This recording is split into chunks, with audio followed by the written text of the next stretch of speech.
Who do you think, outside of yourself, because I already know you think you're the best 140, but who do you think is the actual best guy at 140? Devin, Tio, Matias, Rolly? I feel like Rolly the best guy.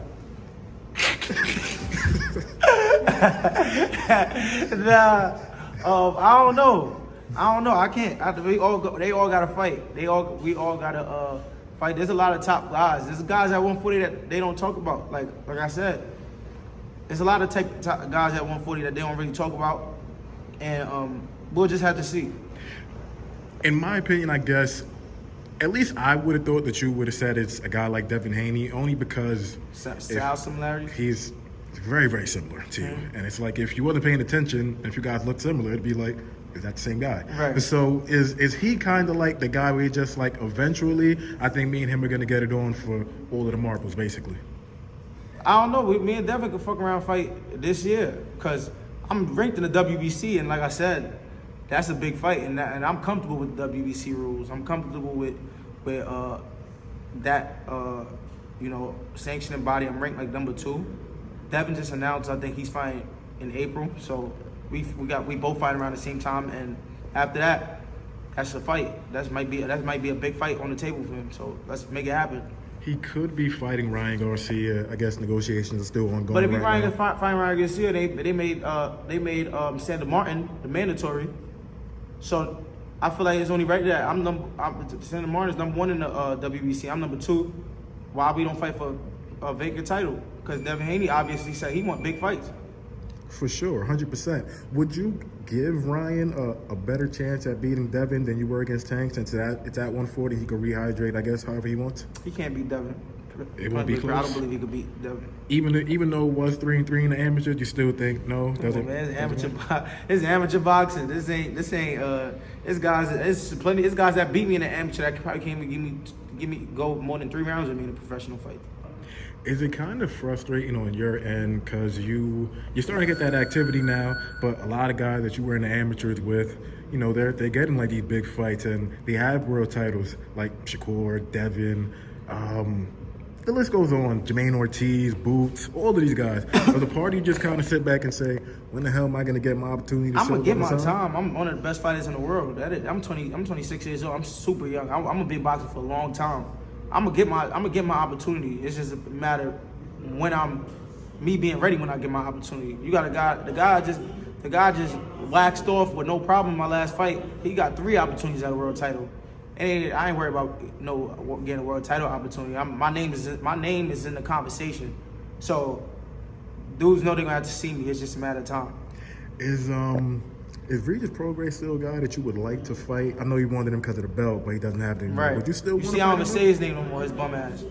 I just feel like if I can't get a world title fight, if Eddie want to make the fight happen, make the fight happen. It don't matter. Regis feel like I'm straight sorry. I'm straight ass. I feel like he's straight sorry. He's straight ass. So, like I said, he was a former world champion, and WBC gonna give him a solid spot. I believe he's still gonna have a good ranking. So, why not? I gotta ask you about the guy that you just mentioned, Rolly.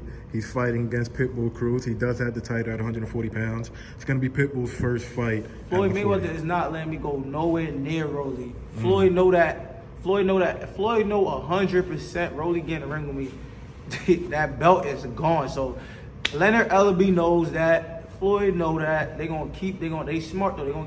They gonna build Rolly up to a big fight. They really trying to get that Ryan fight. So they're gonna build him up to a big fight, and hopefully he can hold on to that belt. Let's see if Pitbull don't bite his ass on March 30th. Do you think Rolly will have that belt still by the time March 30th comes, or are you taking Pitbull to actually win that fight? Yo, I ain't gonna lie. I feel like Rolly probably could beat him. Low key. I don't know why I feel like that. I just feel like Rolly got more skills than him. Okay. I know you said that they're kind of trying to build up Rolly to a fight with probably Ryan Garcia. I don't think you're particularly too high on either guy. But if it was up to you, who would you kind of pick to win that one? Damn, I don't know. Because I feel like Rolly chin way worse than Ryan, but they both been down in their careers. But I don't know. I can't really tell you. I don't really know. That's a tough one. If you could map out, and it's never going to be ideal, or probably won't happen anyways, but if you could map out your perfect 2024, how would it go? I would assume 3 fights, and who would you kind of want those opponents to be? Just 3 fights, just to be active and get to and fight a world title fight this year. Find a world title fight, gain a world title opportunity, and unifying maybe next year, and then after that probably go up to 147 and start my new legacy there and start collecting belts there. Do you see yourself sticking around with Matchroom? It seems like, to me anyways, they've been doing you justice. Right. So do you see yourself sticking around with them? Yeah, ever since I got with Eddie Hearn, my life changed. I'm not gonna lie. My life changed. My boxing career got a lot of structure. Everything blossomed for me. You know how I knew, and I feel like if I was with them early in my career, I would have been further in my career. I would have been at a world championship already. But everything happened for a reason. So, like I said, I'm still young. I'm only 26. I'm just happy to be in position again to headline another show, April 6th, Las Vegas, Nevada, Fountain Blue, The Zone. Don't miss it. 29-0, Gustavo Lemos. 17-0, Richardson Hitchins. This guy's tough. He's young. He's not old. It's gonna be a tough fight. It's gonna be a bang of a fight. And we don't know what to expect. So I just can't wait. Gotcha. Just 2 more questions for you. You know Terrence Crawford extremely well. Right. And reports seem to be, I mean, you never really freaking know in boxing, but he could end up getting that Canelo fight in September. Do you just kind of look at it and say, that's 3 weight classes? That's a lot. Or is Terrence just the type of guy where it's just like, no matter who that dude fights, man, he can get it done. He gonna beat Canelo. Canelo too, like his style is too predictable. For Terrence is just like a computer. He knows boxing all around, like all around. Like Terrence is like a real life, like a boxer. Like he's a pure, like he's a boxer. So I feel like Canelo pressure, like his punch output ain't enough to like really break Terrence down or like be too much, overwhelm Terrence. He's just gonna be looking for a big shot. Well, he probably doesn't have too much punch output, but Canelo hits hard as hell. Yeah, but I feel like it should be at a catch weight. It should be at a catch weight. If they fight, it should be at a weight where both guys is comfortable with. Maybe what, 150, 158 or some shit, 157. But then I guess none of Canelo's titles will be on the line though.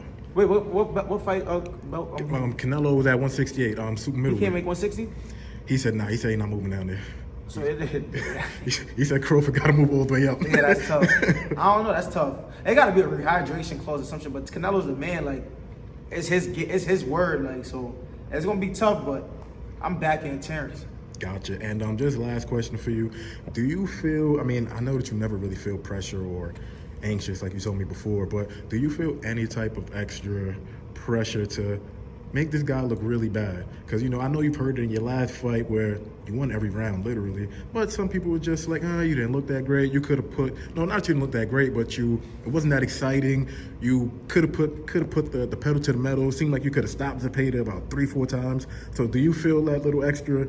Yeah, it's all experience. I feel like it's all experience. I feel like when we get in there, if we're in the same similar situation again, and my trainer tell me like, yo, come on, this dude cannot fuck with you. It's just me to know, okay, I've been here before. This time, if I keep, because I beat Zepeda on my C game. That was like, I could have boxed like another 12 rounds the same night. It was like really, it was like one of the easiest fights ever in my career. So it was like, but it was so like, they hyped it up like this guy was like supposed to be the biggest test, and you know, he gave a lot of top guys like good fights. So when I fought him, it was so easy. It was like, all right, stay like this.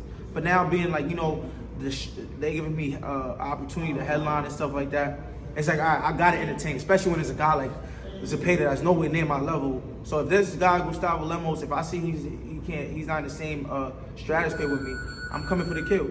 Gotcha. Appreciate you, brother. Thank you, man. We'll see you April 6th. April 6th. Don't miss it. The best 140 in the world. Fuck all the other 140s. Watch Richardson Hitchins because I'm the best. Let me stop. All right, man. Love you guys. Appreciate you, man.